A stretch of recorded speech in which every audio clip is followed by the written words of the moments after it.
नमस्कार दोस्तों, स्वागत है आपका मेरे चैनल पे। दोस्तों, जैसा कि आप जानते हैं, इंडिया और चाइना के बीच में एक तनाव चल रहा है, स्पेशली दोस्तों लद्दाख एरिया के अंदर। इसके पीछे कारण क्या है, दोनों की क्षमता क्या है, इन सभी के बारे में बात करेंगे। चलिए दोस्तों शुरू करते हैं। दोस्तों, इंडिया ने चाइना की आर्मी के डिप्लॉयमेंट को देखते हुए उसकी ट्रूप्स कैपेसिटी और रिसोर्सिस के हिसाब से मैच कर लिया है, यानी कि उतनी ही संख्या में सारी चीजें वहां पर लगा दी हैं। दोस्तों, चाइना ने अपनी 2 ब्रिगेड, जिसके अंदर की पीपल्स लिबरेशन आर्मी के 6000 सोल्जर्स शामिल हैं, लद्दाख की 3 जगहों पर अलग अलग जगह पर भेज दिया। और एक दोस्तों ये पेंगोंग लेक के नजदीक है और 3 गैलवान वैली के नजदीक है। और उसके रिस्पॉन्स में इंडिया ने भी अपनी हाई एल्टीट्यूड वारफेयर की ट्रूप्स को इन एरियाज के अंदर LAC के नजदीक लगा दिया है। और दोस्तों, क्या चाइनीज आर्मी जो है वो इंडियन एरियाज के अंदर घुस गई है? ऐसा बिल्कुल नहीं है। हालांकि उन्होंने दोस्तों डिस्प्यूटेड एरिया जो LOC के उधर है उस वहां पर अपनी प्रेजेंस बढ़ाई है, लेकिन वे इंडियन आर्मी के एरिया के अंदर नहीं आए हैं। और इसके अलावा उन्होंने भी ट्रूप्स बिल्डअप और एग्रेसिव पोजीशन ले ली है। हालांकि इसके पीछे रीजन यही है कि इंडिया ने जो अभी यहाँ पर इंफ्रास्ट्रक्चर बिल्ड किया है उससे इंडिया की पोजीशन स्ट्रांग हो गई है और वह हैवी वेपनरी को इजीली लगा सकता है। दोस्तों, इंडिया चाइना के साथ मैचअप करने की कोशिश कर रहा है, क्योंकि चाइना ने एक्सेसिव बॉर्डर इंफ्रास्ट्रक्चर बना दिया, जिसके अंदर बहुत सी रोड भी शामिल है जो कि उसकी मिलिट्री आउटपोस्ट को बेस कैंप के साथ में जोड़ती हैं।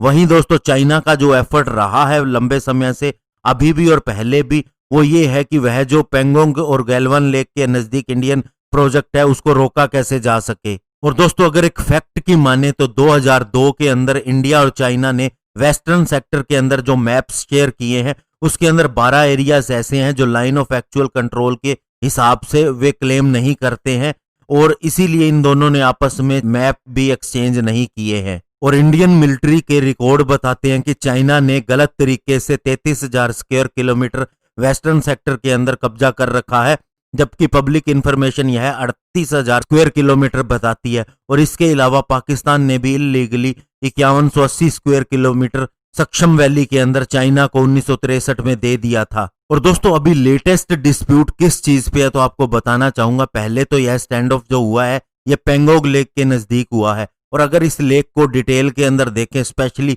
सिरी जैप रेंज के अंदर, तो यहाँ पर बहुत सी क्लिफ बनी हुई है, यानी कि वो एरिया जो ऊपर उठा हुआ और पानी की वजह से कटा हुआ है तो एक उभार उसके अंदर आ जाता है, बाहर की तरफ निकला होता है। ऐसे 1 से लेके 8 क्लिफ हैं जिनके अंदर इंडिया की LAC के ऊपर जो क्लेम है वो फिंगर 8 तक है। और चाइनीज PLA पेट्रोल टीम जब दोस्तों आती है 8 क्लिफ के पीछे ही, तो इंडियन आर्मी जो उसे फिंगर 6 के ऊपर ही इंटरसेप्ट कर सकती है। और दोस्तों, चाइनीज फोर्सेस जो हैं वो इंडियन एरिया के अंदर काफी लंबा समय बिता सकती हैं जब तक कि वे डिटेक्ट हो। तो इससे पहले इंडियन आर्मी ने फिंगर 8 के ऊपर एक नया ऑब्जर्वेशन पॉइंट बनाने की कोशिश की, ताकि वे लंबे एरिया को एक अच्छे तरीके से देख सके और दूर से ही चाइनीज PLA ट्रूप्स दिख जाएं जब वे इस एरिया के अंदर एंटर करें।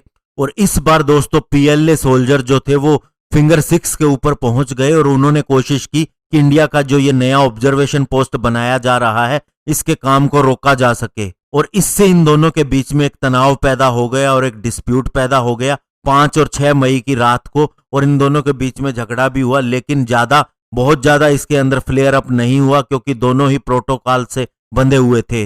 और दोस्तों, दूसरा जो डिस्प्यूट हुआ वो था एक 60 मीटर लंबे ब्रिज की वजह से, जिसे इंडिया बना रहा था डेस्पेंग प्लेन के ऊपर, जो कि गैलवान रिवरलेट के अंदर स्थित है। और इस पॉइंट के ऊपर कन्फ्लुएंस होने का मतलब था सीधा शायोक रिवर तक पहुंच होना। और इस ब्रिज को कंप्लीट करने से दोस्तों हम सीधा दौलत बेग ओल्डी तक बड़ी इजीली सोल्जर्स को ले जा सकते थे। और दौलत बेग ओल्डी दोस्तों लास्ट मिलिट्री पोस्ट है कराकोरम पास के साउथ के अंदर, और रोड की एब्सेंस में इस आउटपोस्ट को सप्लाई की जाती है ट्रेन के द्वारा मुर्गों से।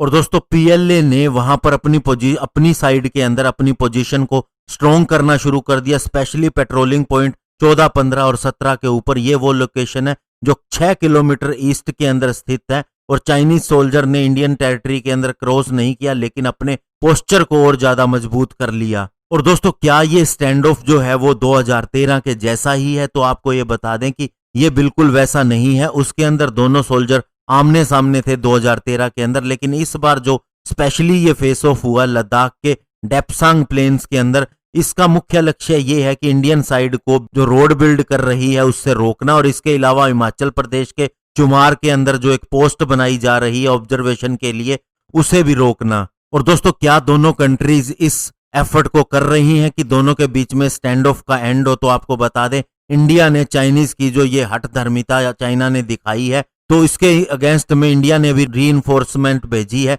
बॉर्डर के ऊपर, और इसके साथ में पीस को भी इंश्योर किया है। और इसी वीक प्रेसिडेंट शी जिनपिंग ने हालांकि दोस्तों ये कहा था अपनी नेशनल कॉन्फ्रेंस के दौरान, जो कि नेशनल पीपल्स कांग्रेस की कॉन्फ्रेंस हो रही थी, कि आर्मी को तैयार रहना चाहिए किसी भी खतरे से निपटने के लिए। तो उन्होंने इस चीज को आगे बढ़ाने की कोशिश की, लेकिन जैसे ही कल ये मीटिंग खत्म हो गई तो चाइना के जो फॉरेन डिपार्टमेंट के जो मेंबर हैं उन्होंने कहा कि इंडिया और चाइना को बॉर्डर सिचुएशन को स्टेबल करना चाहिए और कंट्रोल करना चाहिए, और दोनों देशों को नेगोशिएशन करनी चाहिए और डिप्लोमेटिक तरीके से इस टेंशन को डीएस्केलेट करना चाहिए।